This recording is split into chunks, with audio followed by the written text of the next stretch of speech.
নমস্কার বন্ধুরা, আমাদের চ্যানেলে আপনাকে স্বাগত। আমি অরুণিমা। আজ আপনাদের জন্য একটি মজাদার চিকেন কাটলেটের খুব সহজ রেসিপি নিয়ে চলে এসেছি। চলুন তাহলে আর দেরি না করে শুরু করা যাক। প্রথমে এখানে রয়েছে কিছুটা ধনেপাতা, পুদিনা পাতা, দুটো কাঁচা লঙ্কা, হাফ ক্রাশ ধনে, নুন, গোলমরিচের গুঁড়ো, ভিনিগার এবং আদা রসুন বাটা। এখানে আমি ধনেটাকে ড্রাই রোস্ট করে হাফ ক্রাশ করে রেখে দিয়েছি। এবার আমি কাঁচা লঙ্কা, ধনেপাতা এবং পুদিনা পাতাটাকে একটা পেস্ট করে নিয়েছি। রয়েছে চিকেনের ব্রেস্টের পিস, যেটা আমি ফিলে করে নিয়েছি। এবার আমি এই ফিলেটাকে একটা ভারী কিছুর সাহায্যে আস্তে আস্তে ঠুকে ঠুকে একটু পাতলা করে নেব। এরমভাবে ঠুকে ঠুকে পাতলা করে নেবেন, তাহলে চিকেনটা খুব তাড়াতাড়ি সফট হয়ে যাবে। প্রথমেই আমি এবার চিকেনটা ম্যারিনেট করে নেব। তার জন্য দিয়ে দিলাম এখানে 1 চামচ ভিনিগার, দিলাম স্বাদ মতো নুন, দিচ্ছি 1 চামচ গোলমরিচের গুঁড়ো, দেব হাফ ক্রাশড ধনে, এবার দিয়ে দেব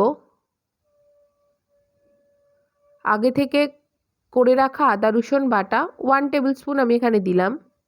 সাথে দিয়ে দিচ্ছি ধনেপাতা, কাঁচা লঙ্কা এবং পুদিনা পাতার পেস্টটা দিয়ে ভালো করে ম্যারিনেট করে নেব।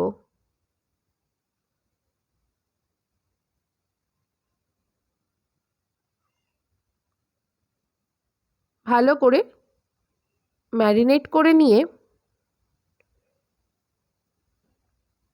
এবার আমি এটাকে 2 ঘন্টার জন্য রেখে দিচ্ছি।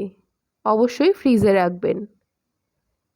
এরপর আমি একটা ব্যাটার বানিয়ে নেব। তার জন্য নিয়েছি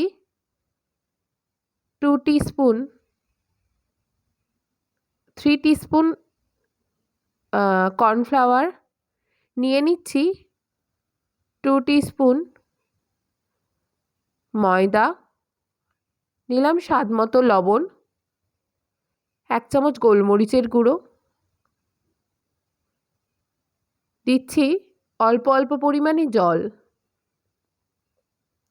দিয়ে আমি একটা ব্যাটার বানিয়ে নেব।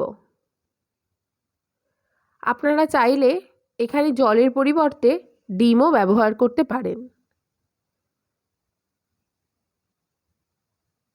আমার ব্যাটারটা এখানে তৈরি হয়ে গেছে। এবার আমি নিয়ে নিয়েছি ব্রেড ক্রাম্বস, তাতে দিয়েছি সামান্য পরিমাণে নুন, দিয়ে ভালো করে মিশিয়ে নিচ্ছি। এবার ম্যারিনেটেড চিকেনগুলোকে প্রথমে আমি ব্যাটারে চুবিয়ে এবার আমি ব্রেড ক্রাম্বসে দিয়ে নিচ্ছি, দিয়ে আমি ভালো করে কোট করে নিচ্ছি। এখানে বলে রাখি, আমি চিকেনের পিসগুলোকে কিন্তু মাঝখান দিয়ে ম্যারিনেট করার পর একটা করে টুকরো করে নিয়েছি আমার ভাজার সুবিধার্থে। আপনারা ওরকম লম্বা লম্বাই রাখতে পারেন, কোনো অসুবিধে নেই। আমি আমার সুবিধে মতো টুকরো করে নিয়েছি। আমি এইভাবেই ব্যাটারে চুবিয়ে একে একে চিকেন কাটলেটগুলো ব্রেড ক্রাম্বসে কোট করে গড়ে নিচ্ছি।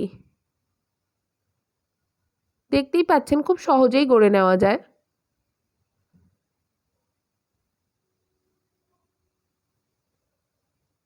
এখানে আমার সমস্ত চিকেন কাটলেটগুলো মোটামুটি গড়া হয়ে গেছে। এবার আমি এটা 15 মিনিটের জন্য ফ্রিজে রেখে দিয়েছি। 15 মিনিট পর তেল গরম করে নিয়েছি। এবার আমি একে একে চিকেন কাটলেটগুলো কড়াইতে দিয়ে দেব।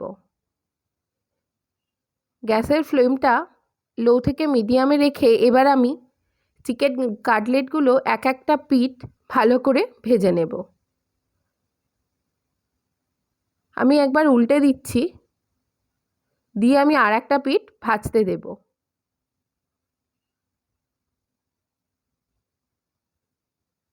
গ্যাসের ফ্লেমটা অবশ্যই লো থেকে মিডিয়ামে রাখবেন। এখানে আমার চিকেন কাটলেটগুলো দুদিকটাই একদম গোল্ডেন ব্রাউন করে ভাজা হয়ে গেছে। তার মানে আমার চিকেনটা রেডি হয়ে গেছে। এবার আমি কাটলেটগুলো তুলে নিচ্ছি। এইভাবেই আমি প্রত্যেকটা ভেজে নিয়েছি। নিয়ে আমি চিকেন কাটলেটটা সার্ভ করে নিয়েছি কাসুন্দি আর একটু স্যালাডের সাথে। এখানে আপনাদেরকে আমি কাটলেটটা ভেঙে দেখাচ্ছি। দেখুন ঠিক কতটা সফট এবং জুসি হয়েছে। দেখেই বুঝতে পারছেন এর টেস্ট কিন্তু অসাধারণ, রেস্টুরেন্টের থেকে কোনো অংশে কম নয়। সুতরাং এখন বাড়িতে ঠিক এইভাবেই বানিয়ে নিন চিকেন কাটলেট, খুব সহজেই হয়ে যাবে। আশা করব আপনাদের ভালো লাগবে। ভিডিওটি ভালো লেগে থাকলে অবশ্যই লাইক করবেন, শেয়ার করবেন এবং কমেন্ট করবেন। আর এই ধরনের আরও সহজ রেসিপি পেতে অবশ্যই চ্যানেলটি সাবস্ক্রাইব করবেন।